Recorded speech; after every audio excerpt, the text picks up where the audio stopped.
కర్మఫలమని కనుక్కోవాలి.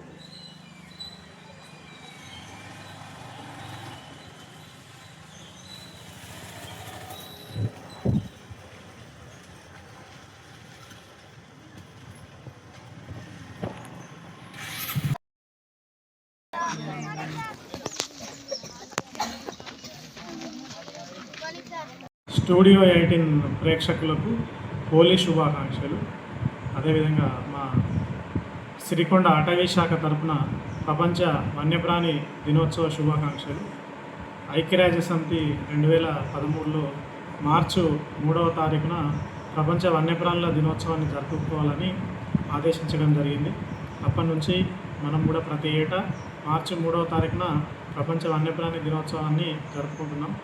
దానిలో భాగంగా ర్యాలీలు నిర్వహించడం, స్కూళ్ళల్లో విద్యార్థులకు అడవి పట్ల, అడవిలో ఉన్న వన్యజీవుల పట్ల అవగాహన కల్పించడం అట్లాంటి కార్యక్రమాలు చేయడం జరుగుతుంది.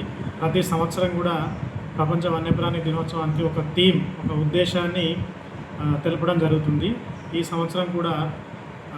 సంవత్సరం ఉద్దేశం ఏమి అంటే సుగంధ ద్రవ్యాలు మరియు ఔషధీయ మొక్కలను కన్జర్వ్ చేసుకోవాలి, కాపాడుకోవాలి, వాటిని భవిష్యత్ తరాలకు అందించాలనేది ఈ సంవత్సరం థీమ్. అయితే మనకు ప్రతీది కూడా మనం జీవించడానికి ప్రతీది కూడా మనకు ప్రకృతి వరప్రసాదమే. ప్రకృతి అంటే మన ఫారెస్ట్, అది మొత్తం కూడా ప్రకృతి కిందకే వస్తుంది. ఫారెస్ట్ అంటే చెట్లు గుట్టలతో పాటు వన్యప్రాణులు కూడా ఫారెస్ట్లో ఒక భాగమే. మనకు వన్యప్రాణుల వల్లనే అడవులు స్థిరంగా ఉండడం జరుగుతుంది. కాబట్టి మనం డైరెక్ట్ వన్యప్రాణులను కాపాడలేం కాబట్టి అడవులను కాపాడుతూ తద్వారా వన్యప్రాణులను కాపాడాలి. ఇప్పుడు మనకు ఆహారపు గొలుసులో పులి అనేది పైన ఉంటుంది.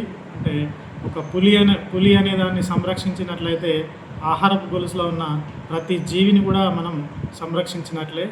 సో అందుకని మనం పులిని సంరక్షించడం ద్వారా మిగతా అన్నింటినీ కూడా, అయితే పులి ఏం చేస్తుంటుందంటే శాకాహార జంతువులను క్రమబద్ధీకరిస్తుంటుంది.